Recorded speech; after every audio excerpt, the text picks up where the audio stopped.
Ahmedabad crime બ્રાન્ચે રાજસ્થાનની કુખ્યાત રવિ ગોધારા ગેંગના 2 ગેંગસ્ટરની ધરપકડ કરી છે. ક્રાઇમ બ્રાન્ચે 7 કલાકના ઓપરેશન બાદ બંને આરોપીની ધરપકડ કરી છે. બંને આરોપી ખંડણી, હત્યાનો પ્રયાસ, ટાર્ગેટેડ શૂટિંગ, આર્મ્સ એક્ટ સહિતની 20થી વધુ ગુનાઓમાં સામેલ છે. અમદાવાદમાં પણ ખંડણીના નેટવર્ક માટે ટાર્ગેટ શોધી રહ્યા હતા, જે પહેલા ક્રાઇમ બ્રાન્ચે બંનેની ધરપકડ કરી છે. અમદાવાદ ક્રાઇમ બ્રાન્ચે ગત મોડી રાતથી ઓપરેશન ચાલુ કર્યું હતું. આ દરમિયાન બંને આરોપીને આજે વહેલી સવારે વાસણા વેજલપુર રોડ પરથી ઝડપી પાડવામાં આવ્યા છે. અમદાવાદ ક્રાઇમ બ્રાન્ચે રાજસ્થાનના કોટાના અમન ઉર્ફે બચ્ચા અને સુહેબ ઉર્ફે ચિન્ટુ નામના ગેંગસ્ટરની ધરપકડ કરી છે. આ બંને આરોપીઓએ ખંડણી, હત્યાનો પ્રયાસ, ટાર્ગેટેડ શૂટિંગ, આર્મ્સ એક્ટ સહિતના ગુનામાં સામેલ હતા.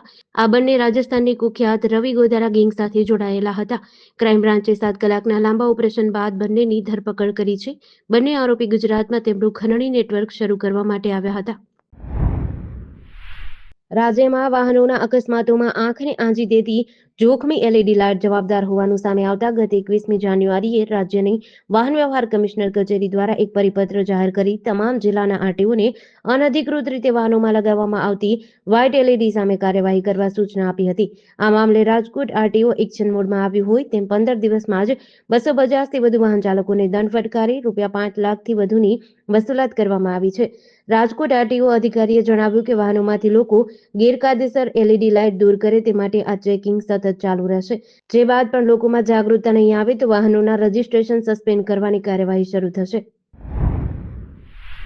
સુરતમાં પત્ની સંતાન હોવાની વાત છુપાવી યુવતીને પ્રેમજાળમાં ફસાવી યૌન શોષણ કર્યા બાદ અશ્લીલ વિડીયો વાયરલ કરવાની ધમકી આપી 2 મિત્ર અને પિતરાઈ સહિત બીજા 3ને સોંપી દેનાર મુખ્ય સૂત્રધાર અશોક સીઢાને ભાવનગરના મહુવાથી દબોચી લેવાયો હતો. તેના બીજા સાગરીતને અમરેલીના ભારવડી ગામથી પકડાયો હતો. વરાછામાં રહેતી 20 વર્ષીય યુવતી જે મકાનમાં ભાડે રહેતી હતી ત્યાં પીજીમાં રહેતા અશોક દરબારના સંપર્કમાં આવી હતી. અશોકે પોતાની પત્ની અને 2 બાળકની વાત છુપાવી પીડિતાને લગ્નની લાલચ આપી પ્રેમજાળમાં ફસાવી હતી. અશોકે નવેમ્બર 2024માં એક દિવસ યુવતીને પીજીમાં એકલી બોલાવી તેની મરજી વિરુદ્ધ શરીર સંબંધ બાંધી વિડીયો ઉતાર્યો હતો. અશોક પરિણીત હોવાની જાણ થતાં સંબંધ તોડવાની ધમકી આપનાર યુવતી સાથે અશોકે મકારીની તમામ હદો વટાવી હતી. વિડીયો વાયરલ કરવાની ધમકી આપી પોતે બળાત્કાર કરી બ્લેકમેલ કરી ઘરેથી દાગીના ચોરી કરવા મજબૂર કરી હતી. જામનગરના 5 વર્ષની સગીરા પર દુષ્કર્મ આચરવાના કેસમાં સ્પેશિયલ પોક્સો અદાલતે આરોપીને 5 વર્ષની સખત કેદની સજા ફટકારી છે. અદાલતે ભોગ બનનારને ₹4 લાખનું વળતર ચૂકવવાનો આદેશ કર્યો છે. આરોપીએ ફોટો વાયરલ કરવાની અને પરિવારને જાનથી મારી નાખવાની ધમકી આપી સગીરાને હવસનો શિકાર બનાવી હતી. પરિવારને જાનથી મારી નાખવાની ધમકી આપી હતી. ત્યારે આરોપી પ્રફુલ્લ કાંતિલાલ જાદવે 5 વર્ષની સગીરાને નિશાન બનાવી હતી. તેણે સગીરાના ફોટા સોશિયલ મીડિયામાં વાયરલ કરવાની ધમકી આપી અને પરિવારને જાનથી મારી નાખવાની પણ ધમકી આપી હતી, જેથી સગીરાને પોતાના ઘરે બોલાવી તેની મરજી વિરુદ્ધ દુષ્કર્મ આચર્યું હતું. આ ઘટના બાદ ભોગ બનનારના પરિવારે જામનગરના પંચ બી ડિવિઝન પોલીસ સ્ટેશનમાં ફરિયાદ નોંધાવી હતી. પોલીસે વધુ તપાસ હાથ ધરી હતી. વલસાડ જિલ્લાના ઉમરગામમાં એક કાળજું કંપાવનારી ઘટના બની છે, જેમાં સામાન્ય બોલાચાલી બાદ માનસિક રીતે અસ્થિર પુત્રએ પોતાની સગી માતાની હત્યા કરી છે. ઘરમાં રાખેલી લોખંડની પરાઈ વડે પુત્રએ માતાના માથા પર એક પછી એક ઘા ઝીંકતા વૃદ્ધાનું મોત થયું હતું. આ હુમલો એટલો ભયાનક હતો કે આખા ઘરમાં લોહીની નદીઓ વહી હોય એવા દ્રશ્યો સર્જાયા હતા, જેને જોઈને સ્થાનિકો પણ સ્તબ્ધ થઈ ગયા છે. આ ઘટનાને પગલે સમગ્ર વિસ્તારમાં ભય અને ચકચારનો માહોલ છે. બનાવની જાણ થતાં જ પોલીસ કાફલો દોડી આવ્યો હતો અને હત્યારા પુત્રની અટકાયત કરી કાયદેસરની કાર્યવાહી હાથ ધરી હતી. જુગાર રમવાની ના પાડતા પરિણીતાને સાસરું છોડવું પડ્યું.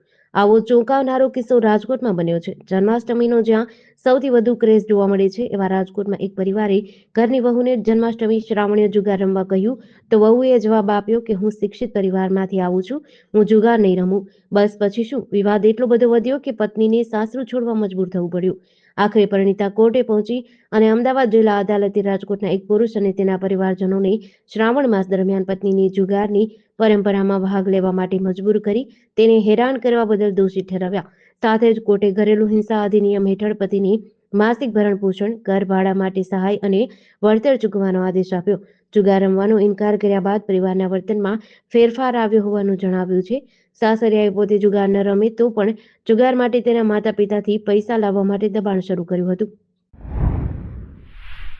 કલોલના અંબિકા હાઈવે પર શ્રીજી ગરનાળા પાસે રોડ ક્રોસ કરી રહેલી યુવતીને પૂરપાટ ઝડપે બુલેટ ચાલકે ટક્કર મારતા ગંભીર ઈજાઓ થઈ હતી. આ અકસ્માતમાં ગંભીર રીતે ઈજાગ્રસ્ત 24 વર્ષીય યુવતીનું સારવાર દરમિયાન મોત નિપજતા કલોલ શહેર પોલીસે બુલેટ ચાલક વિરુદ્ધ ગુનો નોંધી કાર્યવાહી હાથ ધરી હતી. કલોલના નાગોરીવાસ વિસ્તારમાં રહેતી સલમા રસુલભાઈ ઘાંચી 8 ફેબ્રુઆરીને રાત્રે 9 વાગ્યે ઘરેથી તેની માતાની દવા લેવા નીકળી હતી. આ દરમિયાન 10:30 વાગ્યાની આસપાસ શ્રીજી ગરનાળા પાસે અમદાવાદ મહેસાણા હાઈવે ક્રોસ કરતી વખતે બુલેટના ચાલકે તેને ટક્કર મારી હતી. આ દરમિયાન સારવારમાં તેની વધુ તબિયત લથડતા તે અર્ધબેભાન અવસ્થામાં સરી પડી હતી અને ગઈકાલે સલમાનું સારવાર દરમિયાન મોત નીપજ્યું હતું.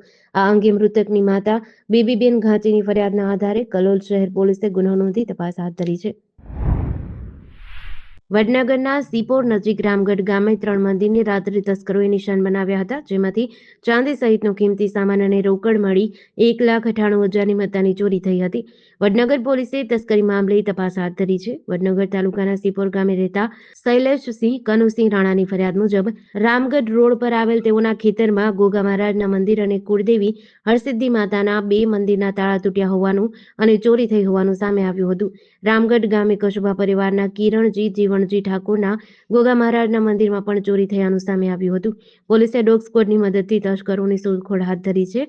ત્રણેય મંદિરમાંથી ચાંદીના નાગ, છત્ર, મુગટ, પારણા, મૂર્તિ અને દાનપેટીની રોકડ સહિત 1,98,000ની મત્તાની ચોરી થઈ છે. વલસાડ શહેરમાં ગેરકાયદે વ્યાજ વટાવનો ધંધો કરતા તત્વો સામે પોલીસે કડક કાર્યવાહી કરી છે. વલસાડ સિટી પોલીસ સ્ટેશનમાં એક ચોંકાવનારી ફરિયાદ નોંધાઈ છે, જેમાં મહિલા વ્યાજખોરે યુવતી પાસેથી ઉછીના આપેલા રૂપિયાના બદલામાં અનેક ગણું વ્યાજ વસૂલ્યા બાદ પણ ધાકધમકી આપી માનસિક ત્રાસ આપ્યો હોવાનું સામે આવ્યું છે. શહેરના સિટી પેલેસ વિસ્તારમાં રહેતી અને જીઆરડી તરીકે ફરજ બજાવતી ભાવિનીબેન પટેલ નામની યુવતીની જાન્યુઆરી 2025માં નાણાંની જરૂર પડી હતી. તેણે વલસાડના નનકવાડા વિસ્તારમાં રહેતી નીલમબેન નિલેશભાઈ સુરતી પાસેથી ₹27,000 રોકડા વ્યાજે લીધા. આના પર માસિક રકમ 33% જેવું તોતિંગ વ્યાજ નક્કી કર્યું હતું. પોલીસે ભારતીય ન્યાય સંહિતા અને ગુજરાત નાણાંની ધીરનાર કરનારાઓ બાબત અધિનિયમ હેઠળ નીલમબેન સુરતી સામે ગુનો નોંધી તપાસ હાથ ધરી છે. રાજ્યના પોલીસ બેડામાં અત્યાર સુધીની સૌથી મોટી સામૂહિક બદલી કરાઈ છે. રાજ્યભરના વિવિધ જિલ્લાઓમાં ફરજ બજાવતા કુલ 153 પોલીસ કોન્સ્ટેબલોની એક સાથે બદલીના આદેશ બહાર પાડ્યા છે. આ બદલી લાંબા સમયથી રાહ જોતા કર્મચારીઓ માટે રાહતરૂપ બની છે. આ બદલી કર્મચારીઓની સ્વવિનંતી અને સિનિયોરિટી જતી કરવાની શરતે કરવામાં આવી હોવાનું જણાવ્યું છે. અલગ અલગ જિલ્લાઓમાં ફરજ બજાવતા કોન્સ્ટેબલોને હવે નવી જગ્યાએ ફરજ સોંપવામાં આવશે. આ સમગ્ર બદલી પ્રક્રિયાના આદેશ અધિક પોલીસ મહાનિર્દેશક વિભાગના વડા ખુરશીદ અહેમદ દ્વારા આપવામાં આવ્યા છે. પોલીસ તંત્રમાં વહીવટી વ્યવસ્થા સુદ્રઢ બને અને કર્મચારીઓની માંગણીઓને ધ્યાનમાં લઈ આ નિર્ણય લેવાયો હોવાનું જાણવા મળ્યું છે.